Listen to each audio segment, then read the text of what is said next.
Apa sih yang kita inginkan untuk masa depan desa? Warga desa yang sehat, pendidikan yang berkualitas, pendapatan yang meningkat dan merata, lingkungan desa yang tetap lestari, desa aman, nyaman, dan damai berkeadilan. adat dan budaya desa terlindungi.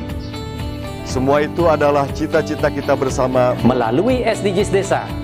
bergandengan dengan seluruh warga sipil. Melangkah maju, mewujudkan cita-cita bersama. Desa-desa di Indonesia telah menapaki kemajuan. Gotong royong yang tetap terjaga. Fasilitas di desa semakin baik, pendidikan dasar mencukupi. Akan tetap kita tidak boleh lengah, sebab masih banyak tantangan yang menghadapi. pengangguran pemuda desa. Harus diatasi. Penurunan kemiskinan desa harus lebih cepat lagi. Kebakaran hutan harus dihentikan. Kekerasan terhadap perempuan harus dihilangkan. Pekerjaan-pekerjaan yang belum usai ini harus kita tuntaskan. Jadi, mari berdiri. Mari berdiri. Mari berdiri sebaris, berjajar bergandengan tangan, melukis kuntul baris, Mewujudkan cita-cita kita bersama. dan pastikan Tidak ada satupun warga desa yang tertinggal di belakang. mari membangun Indonesia dimulai dari desa. 18 tujuan untuk mewujudkan desa yang lebih baik.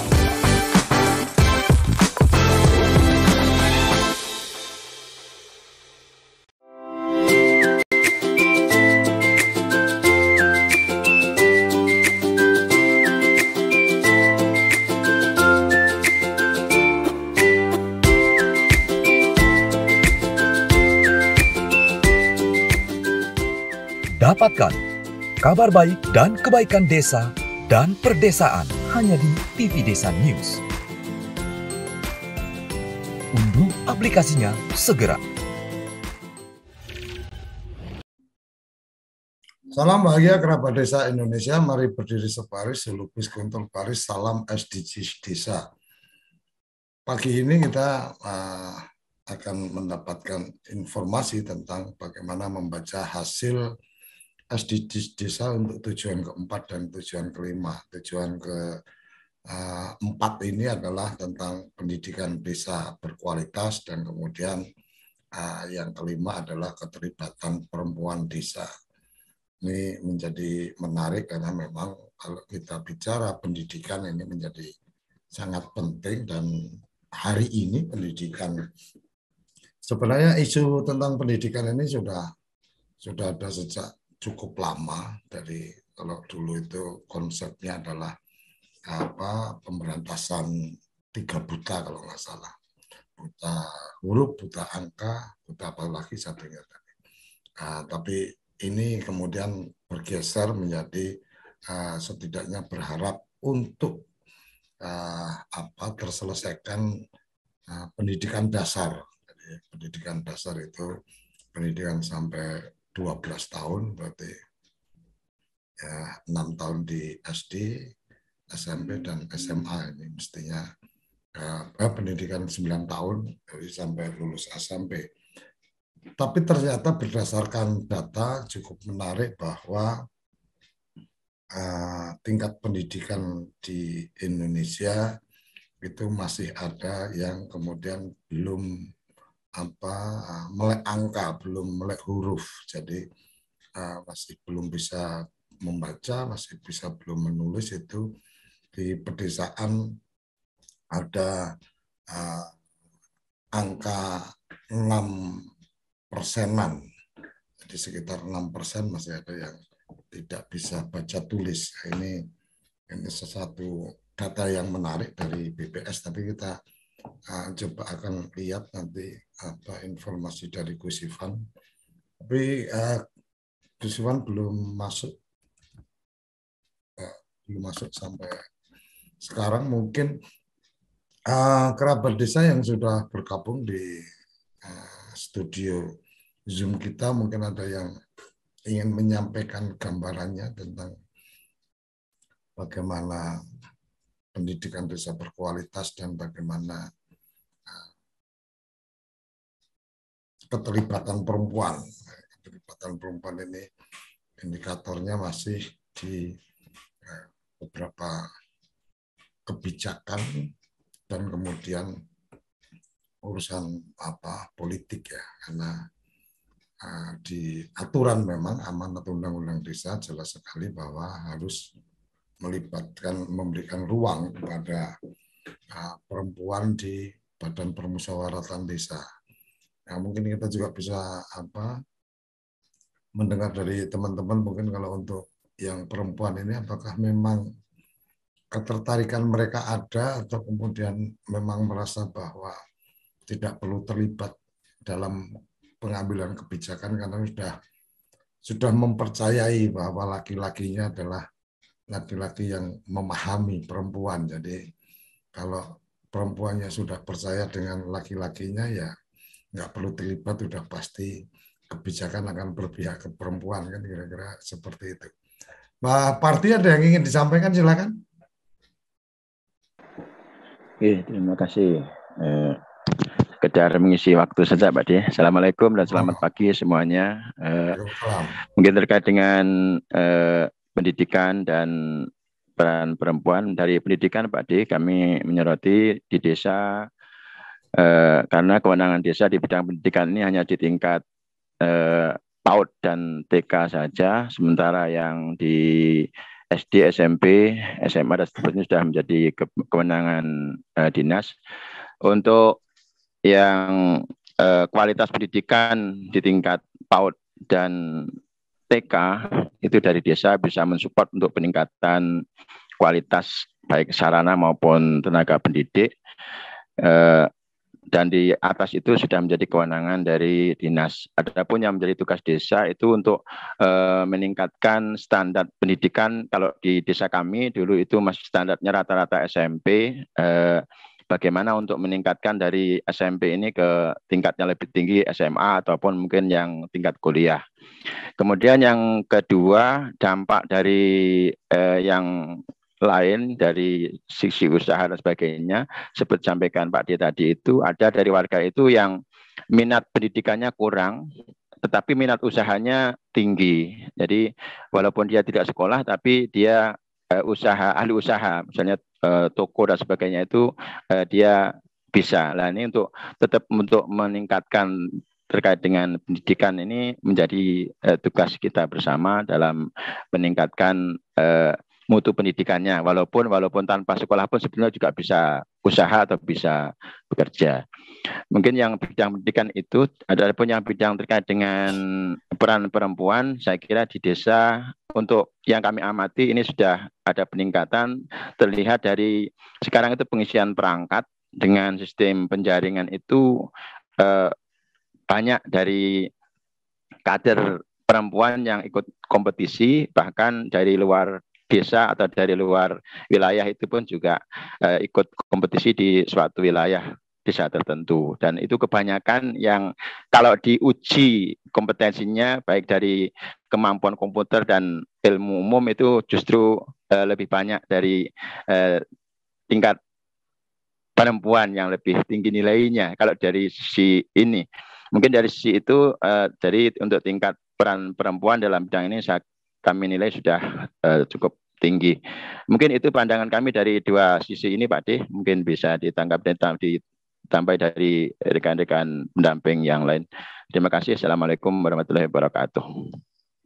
Lurah, ini yang menarik adalah ketika banyak perempuan yang tertarik mengisi perangkat desa dan kemudian secara pengujian perempuan lebih punya kemampuan daripada laki-laki, itu bagaimana, Mbak Lurah? Kenyataannya seperti itu, kami di 3 desa yang mengadakan pengisian perangkat dan sekdes itu dari 3 desa itu 2 itu dari unsur dari perempuan yang nilainya tertinggi dan menjadi sekdes. Tetapi itu juga menjadi tantangan tersendiri bagi desa tatkala pengisian perangkat itu dengan penjaringan, artinya itu semua bukan dari wilayah lokal saja bisa masuk, itu kedepannya desa bisa diisi dari warga luar luar wilayah. Itu mungkin tantangan ke depan seperti tatkala warga lokal kompetensinya kurang atau kemampuannya kurang, sedangkan dari luar itu kompetensi tinggi. Kemungkinan kalau sistem ini berlanjut nanti banyak perangkat yang dari luar wilayah masuk ke desa tertentu karena sistem ujian yang tadi disampaikan yang itu bersifat untuk umum, untuk warga negara Indonesia secara umum. Mungkin dampak kedepannya seperti itu. Tapi untuk perempuan terkait dengan pengisian perangkat dan sekdes saat ini tinggi sekali untuk peminatnya. Pengisian perangkat desa itu bisa dari luar desa? Bisa, pendaftarannya umum. Oh. Kecuali kami tua tidak bisa. Oh, saya baru tahu ternyata perangkat desa bisa dari luar desa ya, ikut dalam penjaringan ya, Mbak Lurah ya? Oke, seperti itu. Oke, ini menarik berarti tingkat artinya ketika ruang pendidikan itu terbuka, teman-teman perempuan ini ternyata punya kualitas yang lebih bagus kalau mendasar pada kasus yang ada di tempatnya Mbah Lurah Parti. Mungkin ada teman-teman yang ingin memberikan respon tanggapannya, silahkan. Monggo Mas Sarmuji. Iya Pak De, terima kasih. Assalamualaikum warahmatullahi wabarakatuh. Yang dibicarakan Mbah Demang Parti sangat menarik sekali Pak De. Kaitannya yang kami tua. Nah, setahu saya kami tua pun juga bisa, Mbah Parti. Apakah ada sebuah regulasinya ya, Mbak Parti? Katanya tidak boleh untuk untuk ikut penjaringan biarpun desa yang lainnya, artinya masyarakat desa lain. Setahu saya selama masih warga negara Republik Indonesia kok bisa gitu. Ini kami tua ya, Mbak. Uceng, Mbah. Ya itu kaur apa atau kasih apa atau kasun Pak De. Ya? Bukan kasun Pak De. Kasun. Nggih Mbak Parti. Kepala dusun. Kami tua itu kasun atau apa Mbak Parti? Mohon petunjuk. Mbak Lurah. Yasmin tolong dibantu Mbak Lurah Parti dijadikan co-host. Kok menarik ini. Mbak Lurah, kami tua itu apa Mbak Lurah? Kami tua itu kepala dusun atau kepala wilayah dukuh lah itu. Ya, berarti kok bisa nggak boleh Mbak Parti? Kadus nggak boleh. Kadus harus lokal. Ya, dasarnya apa Mbak Parti? Untuk dasarnya Mbak Parti? Ya itu kan podo karo ketua RT, mosok ketua RT tidak tinggal di RT itu, ketua RW nggak tinggal di RW itu kan gitu. Logikanya gitu aja. Kalau kami tua itu sama dengan kasun, sama dengan kadus, ya logikanya di kampungnya Mas Sarmuji, mosok ketua RT-nya itu orang RT sebelah kan nggak mungkin kan gitu. Jadi logikanya sih kayak gitu aja. Kalau kami tua itu sama dengan kepala dusun atau kepala dukuh ya, karena kan ada istilah kepala dukuh, ada kepala dusun dan seterusnya. Jadi saya pikir logikanya gitu Mas Sarmuji. Kaitannya dengan di situ. Kaitannya dengan penjaringan yang mungkin hari ini regulasi sudah ditegakkan kaitannya dengan warga negara Republik Indonesia siapapun itu bisa mendaftarkan diri untuk jadi perangkat desa, itu betul-betul sangat bijaksana kalau menurut saya. Dikarenakan apa?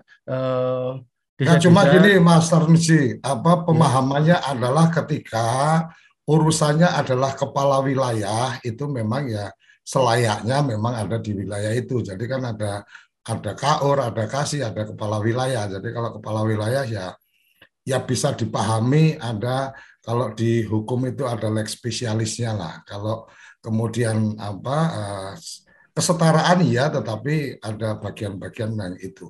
Mungkin itu Mas Sarmuji ya. Kita beri kesempatan yang lain untuk berbicara. Siap, Pak. Terima kasih, Pak. Mas Panudi, silakan. Ya, terima kasih.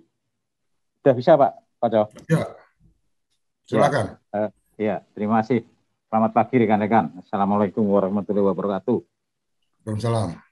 Ya, apa yang disampaikan Pak Pardi tadi saya kira juga tidak jauh berbeda di wilayah kami di Sukoharjo, bahwa ada beberapa desa yang perangkat desanya, apalagi sekdesnya, itu yang jabat adalah perempuan.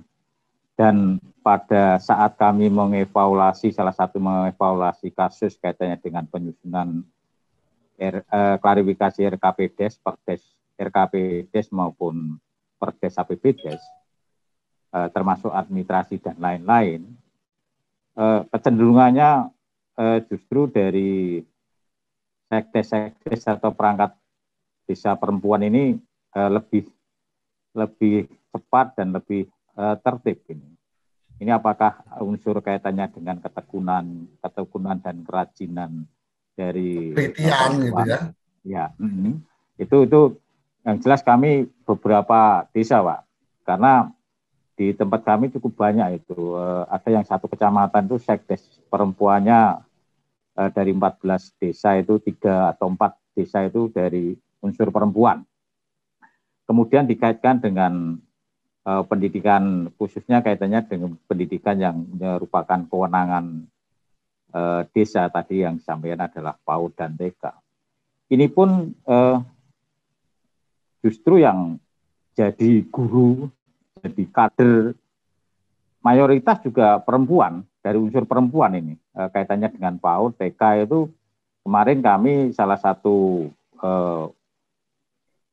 untuk nanti sebagai pilot untuk desa inklusi itu yang dijadikan kader yang bintek itu 50% perempuan. Saya hitung 50% perempuan karena yang kadesnya sama 2 kader. Nah, ini sudah menunjukkan sebenarnya peran-peran perempuan di bidang pendidikan, khususnya kaitannya dari TK dan PAUD, itu lebih dominan perempuan.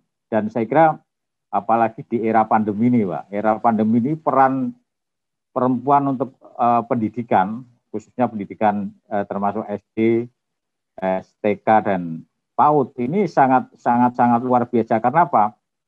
Karena ketika tidak bisa tatap muka, itu anak-anak itu ketika ada PR, ada untuk mengerjakan soal, itu yang pertama adalah ibunya dulu. Nah, ini kadang-kadang ya akhirnya dituntut bahwa seorang ibu tadi kaitannya dengan kebutuhan khususnya kaitannya dengan pendidikan anak-anak di tingkat tadi TK dan PAUD sampai SD itu peran perempuan luar biasa. Ini yang kaitannya dengan tadi kaitannya dengan pendidikan, kualitas pendidikan dan perempuan nih. Nah, ini menurut saya ke depan ya harusnya tadi kaitannya dengan peran perempuan, baik itu di pemerintahan desa, BPD, di pemerintahan desa termasuk BPD, bahkan menurut saya sampai RT harusnya. Nah, ini RT jarang yang perempuan, ada tapi jarang. Ini sebenarnya yang tadi yang kaitannya dengan kami tuh di tempat kami juga kadus. Ya tadi ya saya kira hampir sama, karena kalau kadus itu nanti lebih banyak ketika di wilayah dusun setempat itu, atau di wilayah itu, memang cara regulasi yang disampaikan Pak Samsudi itu memang bisa, tapi memang kearifan lokal, karena kadus itu ya semacam kadesnya di tingkat dusun itu ya lebih pasnya yang tahu warna lokal, kebijakan lokal adalah warga setempat. Itu yang mungkin tadi sebuah kearifan lokal yang perlu kita hormati. Kalau kaitannya dengan kompetitor, kaitannya siapa yang berkualitas, siapa yang punya integritas, termasuk kepala desa, ya monggo aja. Kaitannya dengan perekrutan perangkat desa, kaitannya apa tadi kualitas. Kalau kedepannya memang kita mau benar-benar dilakukan secara demokratis.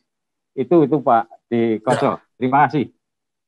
Oke, terima kasih. Jadi kita sebenarnya sudah mendapatkan potret bahwa kalau bicara keterlibatan perempuan desa ini sudah cukup kuat, sudah cukup baik keterlibatan di desa. Memang di beberapa kasus memang perempuan punya nilai lebih dibanding laki-laki ketika kita melihat mungkin pekerjaan-pekerjaan beberapa juga sudah perempuan sudah mulai masuk, bahkan yang saya dengar juga yang sempat saya baca juga operator kendaraan berat di pertambangan itu juga banyak perempuan ternyata, dengan pertimbangan bahwa memang lebih jeli, lebih hati-hati, lebih teliti dan seterusnya. Jadi tapi pada prinsipnya ini saya menangkapnya adalah keterlibatan perempuan desa ini sudah sangat luar biasa, walaupun mungkin masih ada juga ditemukan di beberapa tentang masih kurangnya keterlibatan. Oke, kita coba dengar dari Bang Sabana ini mentor SDGs nasional. Jadi bicara karena saya sempat mencermati tentang perlindungan perempuan dan anak, katanya masuk di SDGs ke-5. Kalau SDGs ke-5 itu kan keterlibatan perempuan, padahal melindungi anak dan melindungi perempuan itu ya yang melakukan laki-laki kan gitu. Artinya tidak masuk dalam kategori keterlibatan perempuan kan gitu. Oke, silakan Bang Sabana. Baik, terima kasih Pak Ade. Assalamualaikum warahmatullahi wabarakatuh. Selamat pagi sahabat sarapan SDGs Desa di mana saja, Mbah Lurah. Ini menarik nih Pak Ade, membicarakan SDGs Desa 4, pendidikan desa berkualitas, lalu kaitannya juga dengan SDGs 5.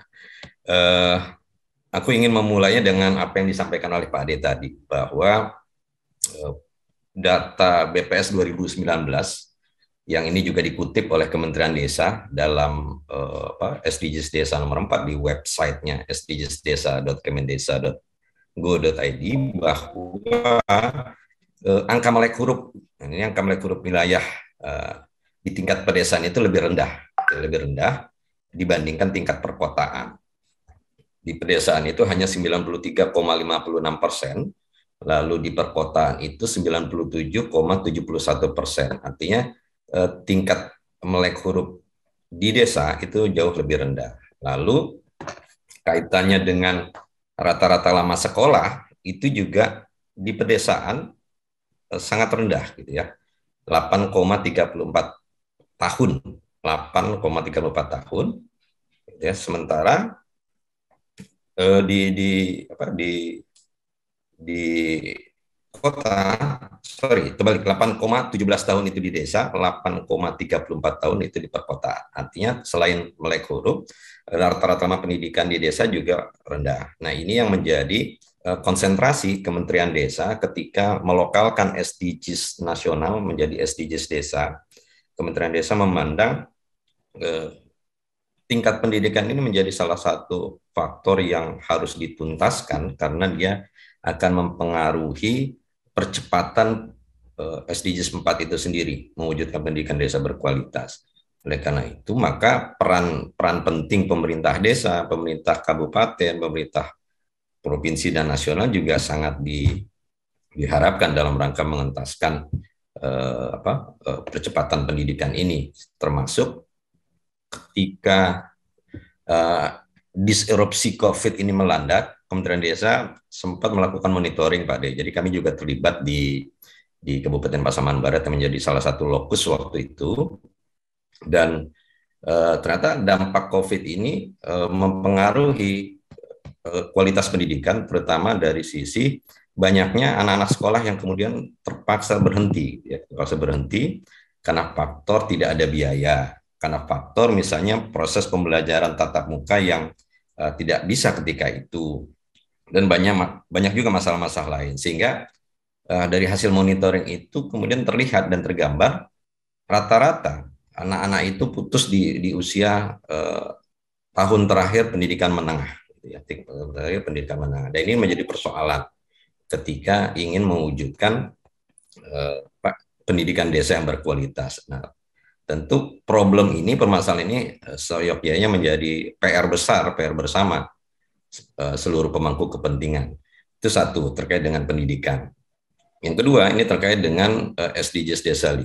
Tadi juga Mbah Lurah menyampaikan ada kesempatan yang luar biasa bagi seluruh warga desa maupun yang di luar desa untuk terlibat dalam pemerintahan desa ataupun aparatur desa.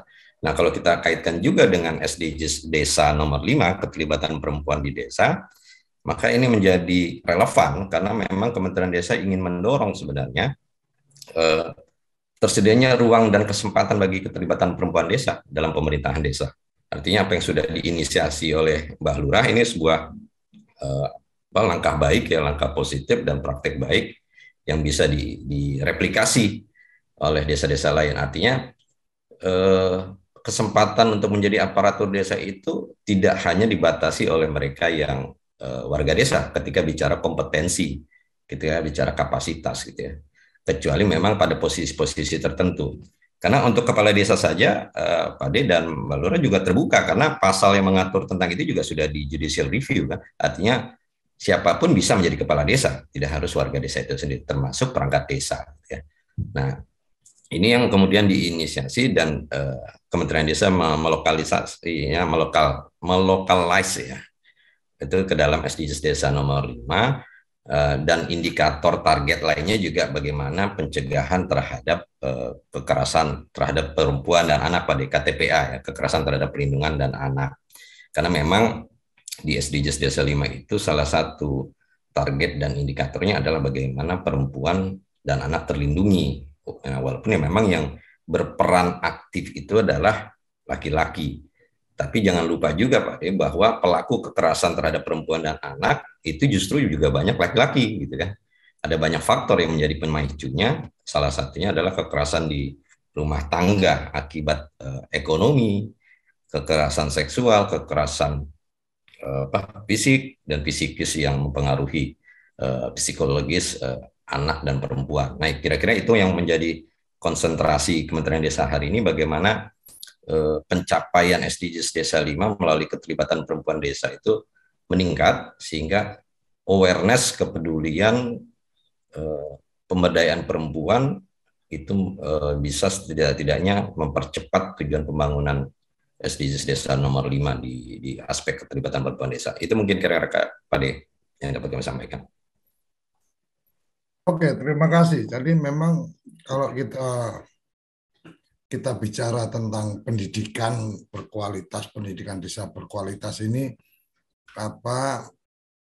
bisa ambigu juga, karena kalau bicara pendidikan desa berkualitas kan berarti apa yang menjadi kewenangan desa yang coba kita lihat perannya bagaimana. Tapi kalau kita melihat bahwa pendidikan dasar hari ini itu adalah pendidikan dasar 9 tahun, artinya SD, SMP, maka salah satu yang bisa dilakukan oleh desa adalah melakukan pendidikan formalnya itu dengan melakukan kejar paket A dan paket B umpamanya.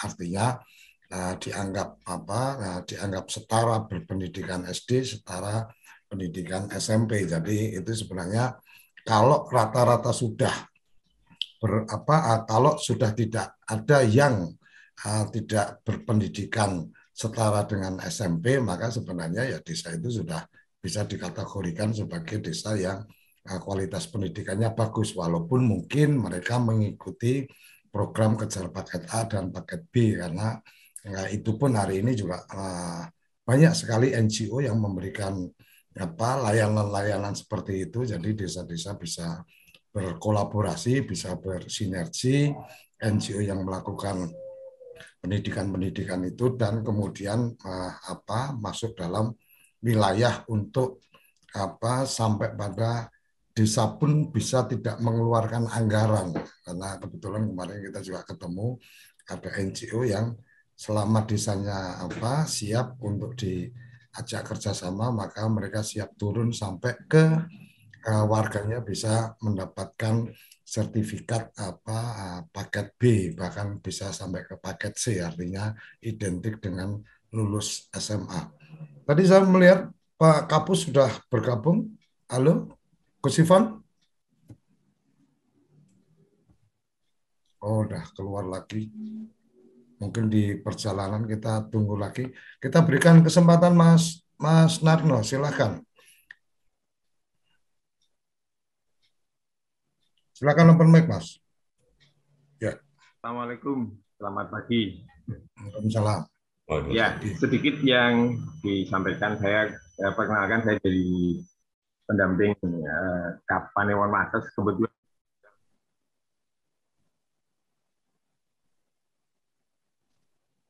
Suaranya ramai.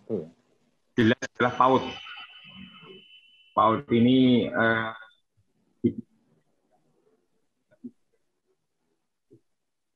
halo? Suaranya, Pak. Nggak keluar ya, Bu? Putus nyambung nih kayak lagu dangdut. Kesulitan ya, Bu? Lanjut. Ya, jadi kalau bicara PAUD tadi, kewenangan desa, jadi kalau di tempat kita hampir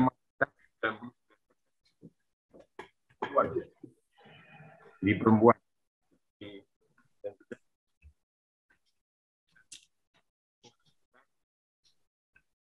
Halo? Ya, mungkin kesulitan ya, Gus. Audionya putus nyambung. Naik turun. Tak dulu, Gus. Mungkin yang lain dulu. Oke, Mbak Parti, monggo Mbak Parti. Jadi ini sebenarnya ada bagian menarik untuk kemudian kita bisa ada dua bicara tentang pendidikan desa yang berkualitas. Saya memahaminya ketika judulnya pendidikan desa yang berkualitas, maka sebenarnya tahap awalnya adalah yang dalam kewenangan di desa, berarti PAUD dan TK, itu artinya golden age-nya itu usia-usia emasnya itu memang harus didampingi dengan baik. Itu desa. Kemudian ketika bicara SD, SMP yang sudah di luar kewenangan desa, maka desa juga masih punya ruang nih untuk pendidikan dasar 9 tahun, yaitu mendorong untuk bebas buta huruf, buta angka. Saya lebih suka buta huruf sama buta angka itu beda, karena banyak orang yang nggak bisa baca, tapi kalau ngelihat angka dan berhitung dia bisa. Ini kan karena kalau udah ngomong duit kan buktinya dia bisa, kembaliannya segini dan seterusnya. Artinya dia nggak buta angka, tapi buta huruf, nggak bisa baca tulisannya, tapi tahu ini angka 100, ini angka 200 dan seterusnya. Nah, Mbak Parti, sejauh mana ini Mbak Parti kan bisa presentatif dari teman-teman desa sekitar dan seterusnya. Sejauh mana ketika kemudian kepala desa merasa bahwa SD, SMP, SMA itu kan bukan kewenangan desa, tapi kemudian berinisiasi untuk kemudian mendorong masyarakatnya mengikuti program belajar kejar paket A, paket B, paket C, dan seterusnya. Itu sejauh mana ini Mbak Lurah? Atau mungkin yang belum nggak lulus SD kalau ikut kejar paket A, maka kemudian desa akan memberikan fasilitas umpamanya, kemudian akan dapat hadiah apa dan seterusnya, kan bisa saja. Kemudian yang belum nggak lulus SMP, kalau ikut kejar paket B kemudian sampai lulus maka akan dapat hadiah dan seterusnya. Itu kan sangat mungkin saja dilakukan, memacu untuk kemudian warga di desa itu punya pendidikan formal yang setara dengan pendidikan dasar. Silakan Mbak Lurah. Oke, terima kasih Pak De. Untuk kemenangan desa yang tadi tingkat dasar PAUD dan TK itu sarana prasarana termasuk tenaga guru non PNS sudah kita ikut dari desa. Kemudian yang anak usia sekolah terutama SMP, SMA itu kalau yang kami di tempat kami itu kita lewatkan dari kegiatan sosial penyantunan, jadi yang terutama yang yatim itu sudah kita cover sampai SMA. Sudah ada pembiayaan. Bahkan dari usulan di musyawarah itu desa supaya merencanakan dari warga kita yang punya potensi minat sekolah tinggi tapi dalam pembiayaan kurang, sekiranya sampai S1 pun sekiranya itu nanti bisa diharapkan kembali ke desa, maksudnya tidak keluar desa, misalnya menjadi pegawai di luar, tapi diharapkan bisa kembali ke desa, itu sebenarnya desa sudah mewacanakan seperti itu. Jadi dibiayai desa, tapi dengan syarat nanti kembali ke desa. Itu artinya kayak ini ya, kayak ikatan dinas ya. Tapi ini bukan ikatan dinas, tapi ikatan kembali ke desa ya. Selama kamu selesai sarjana kemudian nanti akan kembali ke desa, maka desa siap untuk membiayai, gitu Mbak? Wacana seperti itu Pak Ade. Jadi kita programkan seperti itu. Kemudian yang program kejar paket itu kami sangat mendukung sekali sekiranya ada lembaga atau NGO. Sebenarnya sudah ada di wilayah kami, tetapi yang peminat ini sementara baru beberapa orang yang memiliki kepentingan yang akan membutuhkan persyaratan itu baru mereka berminat. Tapi yang secara umum memang tidak bisa melanjutkan kemudian kejar paket B, paket C itu masih rendah. Kecuali kalau yang memang akan memerlukan persyaratan baru dia usaha untuk kejar paket B, paket C. Mungkin itu kalau bisa kita upayakan yang tidak bisa melanjutkan SMP, SMA ada secara umum program semacam itu, maka mungkin lebih baik. Atau juga dari remaja-remaja FIKR yang punya potensi-potensi penggalian bakat sesuai dengan bakatnya kita arahkan, itu kami juga sangat mendukung hal itu, Pak De. Terima kasih. Oke, siap. Nanti saya koneksikan ke Mbah Lurah Parti. Ini salah satu kepala desa yang progresif. Jadi kalau saya menawarkan apa ini termasuk yang langsung merespon di desa kita siap. Oke Mbak Lurah, nanti diingatkan melalui WA hari ini. Saya berikan kontaknya karena kebetulan teman ini udah hampir 2 bulan yang lalu minta ke saya kalau ada desa yang siap untuk memfasilitasi mereka untuk masuk memberikan program kejar paket A, paket B, paket C, dan mereka sudah punya beberapa donatur atau sponsor untuk kemudian membiayai, karena memang suka nggak suka pasti ada biaya. Sudah ada juga mereka punya menggalang donatur untuk siap membiayai dalam jumlah-jumlah tertentu. Jadi nanti saya akan segera koneksikan ke Mbak Parti untuk bisa menjadi piloting di desanya Mbak Parti. Sudah bergabung Gus Ivan, selamat pagi Gus. Iya, mohon maaf ini Gus Kocoh kerabat desa.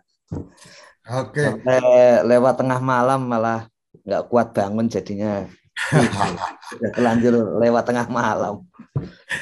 Oke Gus, ini mohon maaf tadi kita sudah mencoba memulai mendiskusikan tadi bagaimana tentang pendidikan berkualitas dan seterusnya.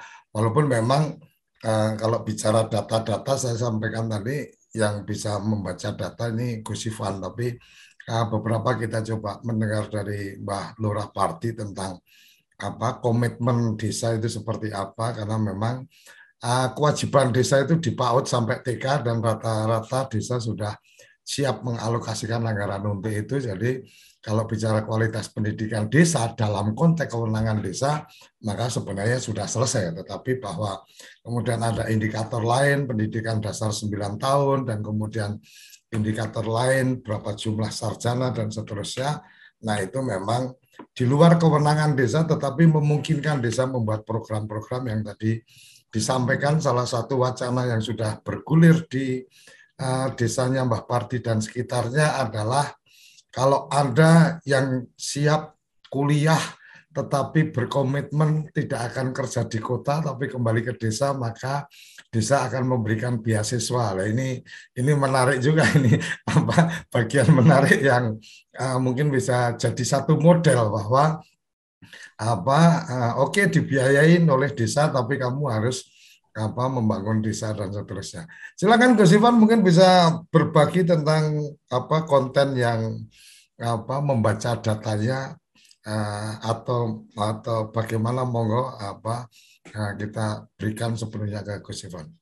Iya, mohon maaf ini kerabat desa sekalian, sudah dicoba ternyata baru bisa masuk sekarang ini. Jadi mungkin sebelumnya Gus, supaya nggak lupa ini beberapa hal yang baru dulu itu ini Mbah Parti ini, terima kasih ini sudah ada rencana sejak sebelum COVID-nya menggila, waktu itu mau ke Geni Langit baru terlaksana 2 mingguan lalu ya Mbah ya. Jadi memang waktu itu setelah melihat PPT dari Geni Langit, kemudian langsung muncul ide Gus Halim berkantor di Desa Genilangit dalam 1 hari waktu itu rencananya, dan eselon-eselon 1 lainnya berkantor di desa-desa di sekitar Genilangit gitu. Tapi ya tiba-tiba ada kondisi pandemi waktu itu ya yang makin banyak. Tapi berita yang bagus dari Genilangit, termasuk pidato Gus Halim yang sekarang ada di mana-mana, yang diambil dari Genilangit. Kemudian yang kedua, ini untuk memastikan para tenaga pendamping profesional bahwa yang di bulan Oktober kemarin mendapatkan evaluasi kinerja A dan B itu sudah otomatis dikontrak gitu. Jadi tidak perlu khawatir di akhir tahun ini. Sebetulnya maksudnya Gus Halim seperti itu, makanya kemarin ditanyakan lagi, ditegaskan lagi bahwa seperti itu. Tinggal yang C dan D yang itu prosesnya ditentukan bersama oleh kalau dulu namanya panitia pelelangan, tapi kalau sekarang namanya singkatannya itu OKPBJ gitu. Jadi harapannya sampai akhir tahun ini ya, dan kemudian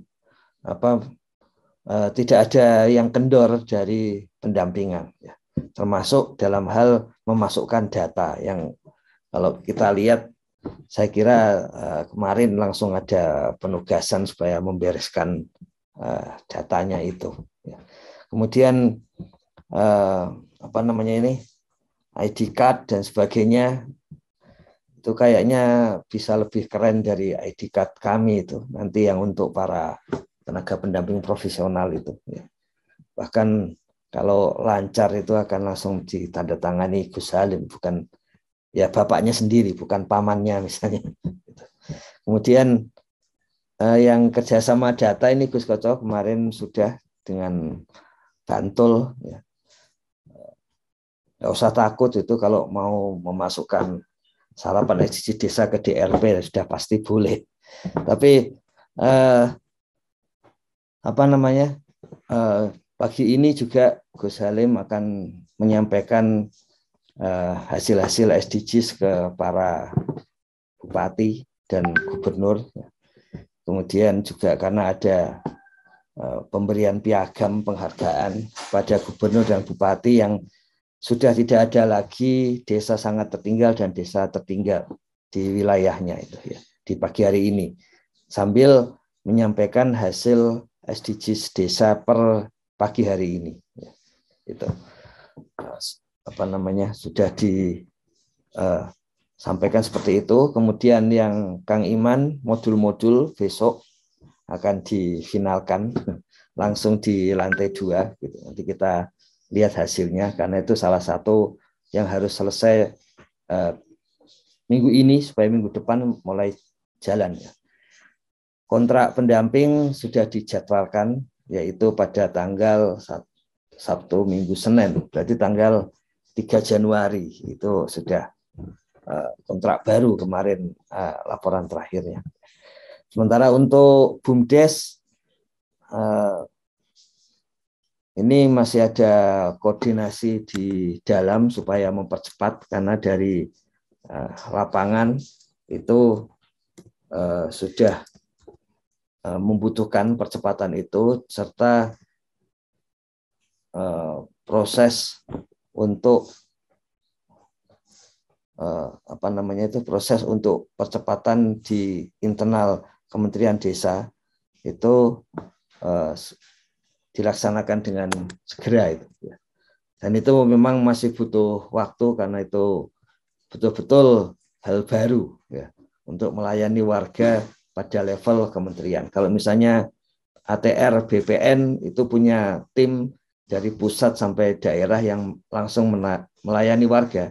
Tapi Kementerian Desa praktis baru sejak Gus Halim ini langsung punya tim melayani warga.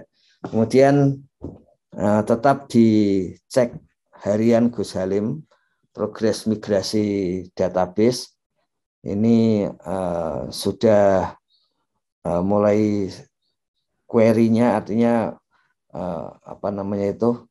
semacam rumusnya untuk memindahkan datanya sudah selesai. Kemudian kode wilayah ini karena wilayahnya dulu berbasis BPS, kemudian sekarang berbasis Kemendagri. Tetap masih ada waktu sampai 2 hari ini tiap hari ditanya oleh Gus Halim supaya bisa segera selesai. Ya.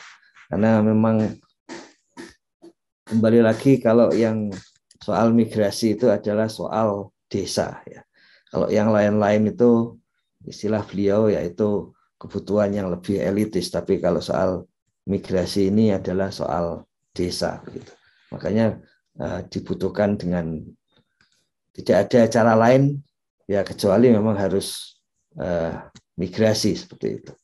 Kemudian mungkin dengan waktu yang tersisa ini Gus Koco, nanti kita bisa ulangi lagi. Itu adalah ini SDGs keempat ini salah satu SDGs yang nilainya bagus ini. Ya, jadi kalau kita lihat SDGs keempat ini salah satu SDGs yang nilainya bagus, sehingga memang menjadi penting untuk membicarakan. Dan sebetulnya terutama setelah ada hadiah Nobel Ekonomi yang diberikan kepada ekonom di Amerika yang dulu di tahun 70-an itu menggerakkan SD Impress, dan memang yang menjadi salah satu indikator mengapa dia mendapatkan hadiah Nobel Ekonomi itu adalah keberhasilan memperkirakan, ya, membuat prediksi bahwa untuk memajukan Indonesia itu adalah dengan menggerakkan pembangunan SD Impress, kemudian untuk memasukkan guru-guru sampai ke pelosok desa di seluruh Nusantara di tahun 70-an. Ya. Dan kemudian itu yang menjadi, kalau istilah Hernando de Soto itu, revolusi diam-diam dari desa, yang kemudian meningkatkan taraf pendidikan di level nasional. Dan itu lompatannya adalah termasuk yang tertinggi untuk negara-negara sekelas Indonesia di tahun 70-an. Makanya SDGs keempat ini tidak mengherankan bahwa ini salah satu yang tertinggi nilainya di antara goal-goal atau tujuan-tujuan SDGs desa yang ada.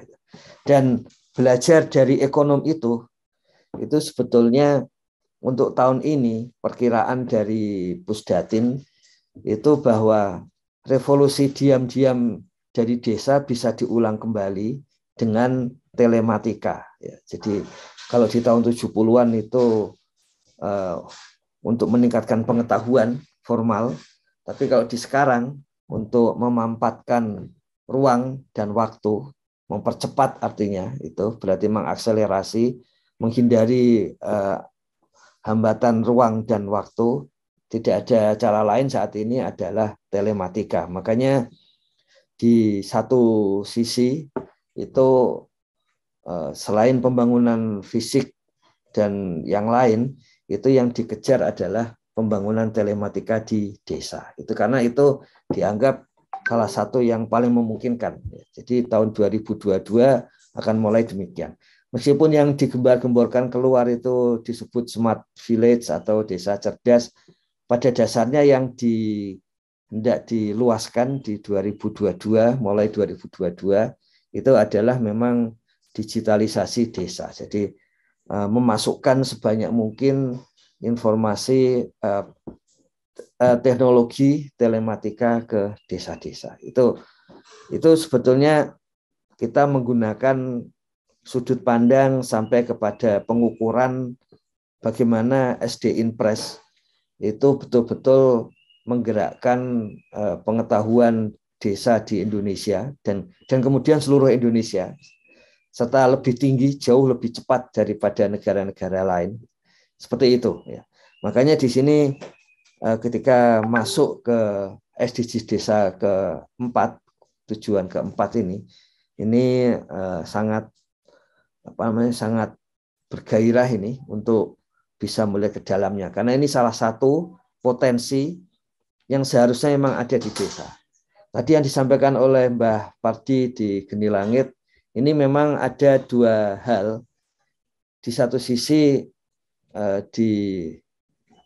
tentu saja dihargai dan diapresiasi hal-hal seperti itu, karena itu untuk menghilangkan peluang brain drain atau pengetahuan yang kemudian jadi keluar dari desa. Di Lampung itu bahkan dana desa digunakan untuk beasiswa terutama kedokteran. Ini juga strategi yang digunakan oleh peraih hadiah Nobel Muhammad Yusuf dari Bangladesh, bahwa kalau ingin membangun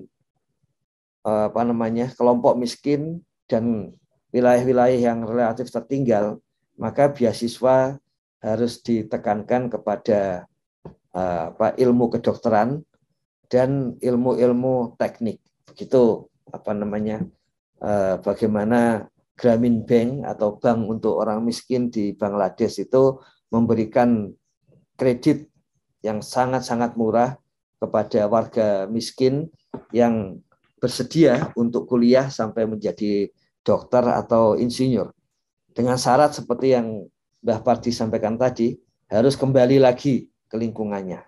Dan itu apakah berhasil? Berhasil. Jadi di Bangladesh salah satu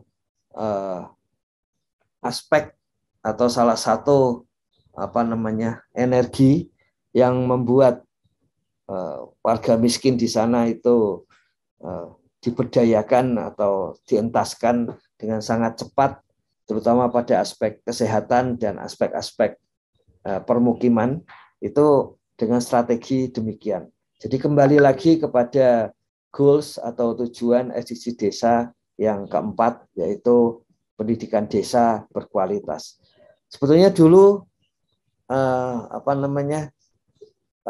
rumusan tahun lalu itu sampai menjadi pendidikan desa berkualitas ini juga tidak langsung muncul seperti ini. Jadi tadinya soal desa tanpa kemiskinan, desa tanpa kelaparan, desa sehat sejahtera, inginnya depannya desa. Jadi desa dengan pendidikan, desa dengan tapi akhirnya bahwa yang paling penting dan melihat bahwa sebetulnya salah satu potensi unggulan di desa itu pendidikan sebetulnya. Itu maka disebut pendidikan desa berkualitas. Sampai tahun 2020 akhir itu Google itu membuat analitik yang sifatnya free untuk korelasi untuk menghubungkan satu aspek dengan aspek yang lain, Cuman kalau memakai Google itu datanya pasti data besar, data jutaan gitu. Jadi karena itu antara lain disebut big data karena volume datanya besar. Nah, ketika dituliskan kata kunci desa, ternyata dua unggulan yang utama itu adalah obat. Yang pertama obat, dan yang kedua itu adalah anak. Jadi ternyata orang-orang Indonesia ketika di dalam pemikirannya itu berkaitan dengan desa, itu yang pertama adalah mencari obat-obatan. Kalau sekarang namanya sudah banyak dibicarakan obat herbal, pengobatan alternatif dan sebagainya. Itu ternyata itu yang dicari oleh orang-orang Indonesia ketika sekaligus mencari kata kunci desa. Dan yang kedua adalah anak. Jadi ternyata desa dari hasil Google Correlate itu, ternyata ketika orang-orang Indonesia mencari atau pemikirannya itu lekat mengatakan desa, Yang kedua, dengan porsi yang sangat sempit hubungannya dengan yang tadi obat, itu adalah anak. Jadi bagaimana desa itu tetap masih dianggap sebagai lingkungan yang paling cocok untuk mendidik anak. Lingkungan yang paling cocok untuk membesarkan anak-anak. Makanya sejak tahun 70-an itu memang selalu ada hasil-hasil kajian bahwa orang-orang di kota pun ketika anak-anaknya mulai sekolah, terutama para migran, itu lebih memilih untuk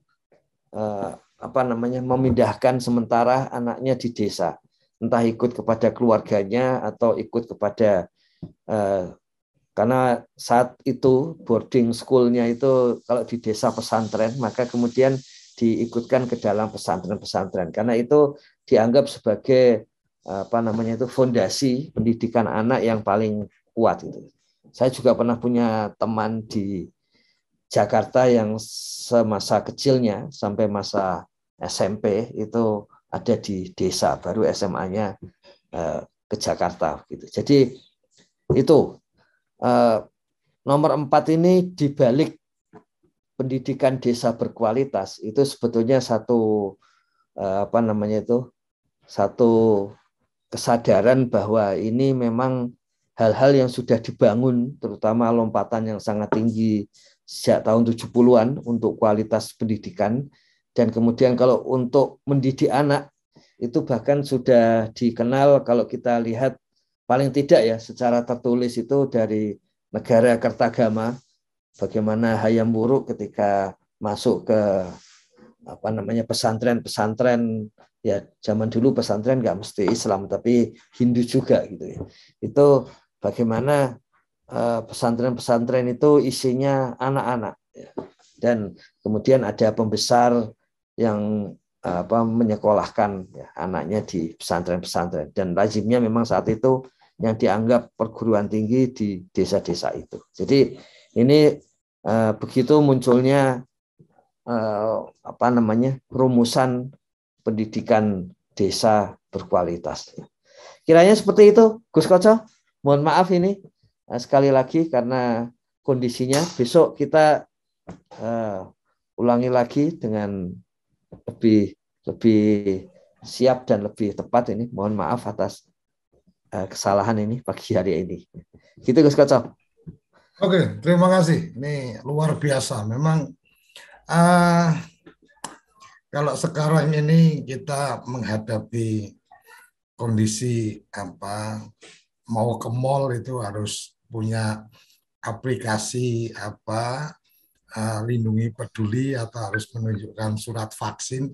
Saya masih ingat dulu kecil saya itu kalau di pasar desa itu, di pasar yang dekat rumah itu ada waktu di mana pegawai kecamatan itu bawa papan tulis di depan pintu masuk pasar itu, jadi ibu-ibu yang atau orang-orang tua yang dicurigai tidak bisa baca tulis itu dites di situ. Akhirnya membuat orang jadi takut, tidak bisa baca, tidak bisa tulis karena tidak boleh ke pasar atau tidak karena tidak bisa baca tulis, akhirnya dia tidak boleh masuk ke pasar. Ini kayaknya diduplikasi oleh aplikasi kalau hari ini. Jadi kalau yang belum vaksin maka tidak bisa datang ke mall kalau di Jakarta ya. Kalau di daerah-daerah mungkin nggak dilayani dan seterusnya. Tapi yang ingin saya lihat di sini sebenarnya lebih pada bagaimana inisiasi untuk kemudian membuat kesadaran bahwa pendidikan itu menjadi penting. Dan yang menarik tadi kepala desa seperti Mbah Parti sudah berpikir tentang bagaimana memberikan penyadaran untuk kemudian pendidikan itu menjadi penting, tetapi juga mengalokasikan anggaran untuk membantu pendidikan itu juga benar-benar menjadi investasi untuk desa. Jadi kalau sudah diberikan beasiswa ya jangan kemudian melupakan desa. Bisa saja mungkin pola-polanya seperti lembaga pendidikan atau kampus-kampus yang oke, kamu gratis, tidak keluar biaya, tapi selesai lulus maka kamu harus mengembalikan biaya pendidikan. Ya, bisa saja desa melakukan pola-pola seperti itu. Kalau nggak balik ke desa berarti biaya selama kamu kuliah harus dikembalikan ketika kamu sudah bekerja dan seterusnya. Ini menurut saya sesuatu yang luar biasa. Lepas dari apapun, kita juga perlu mengapresiasi Presiden Soeharto dengan mengikuti saran SD Impres, kemudian kejar paket A, paket B.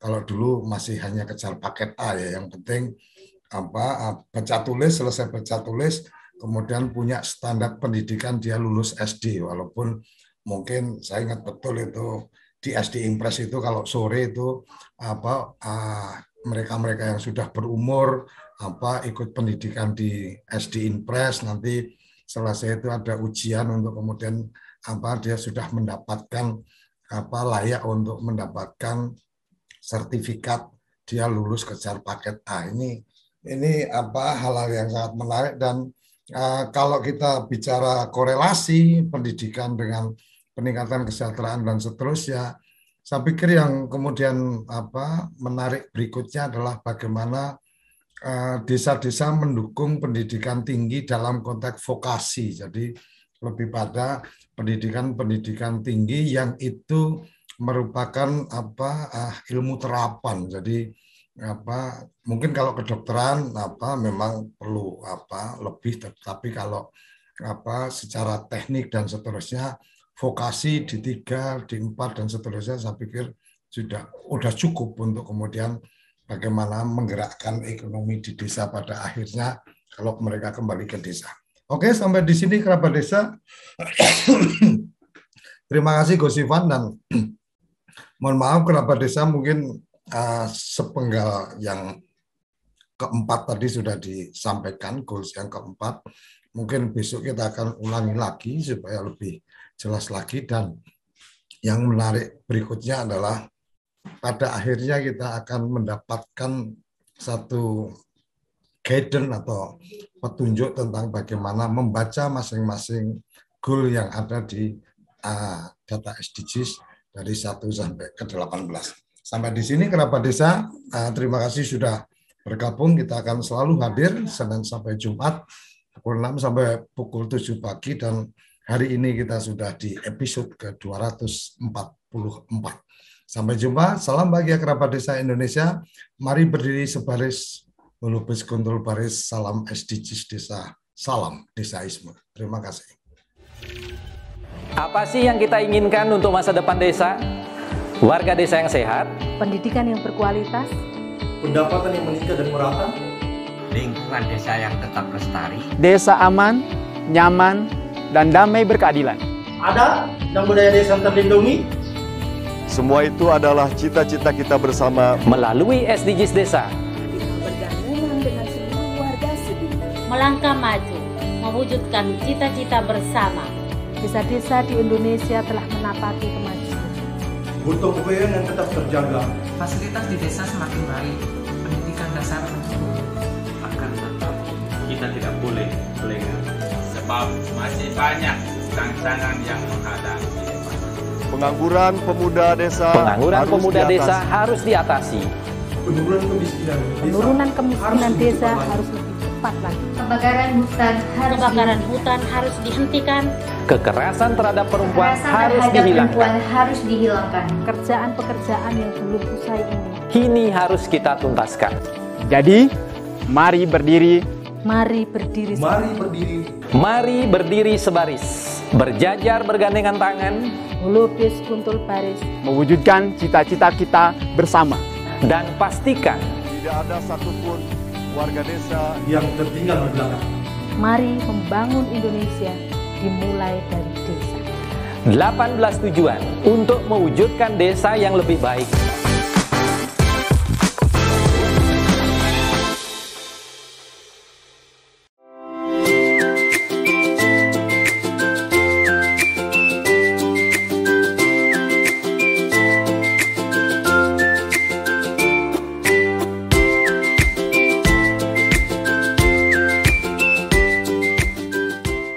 Dapatkan kabar baik dan kebaikan desa dan perdesaan hanya di TV Desa News.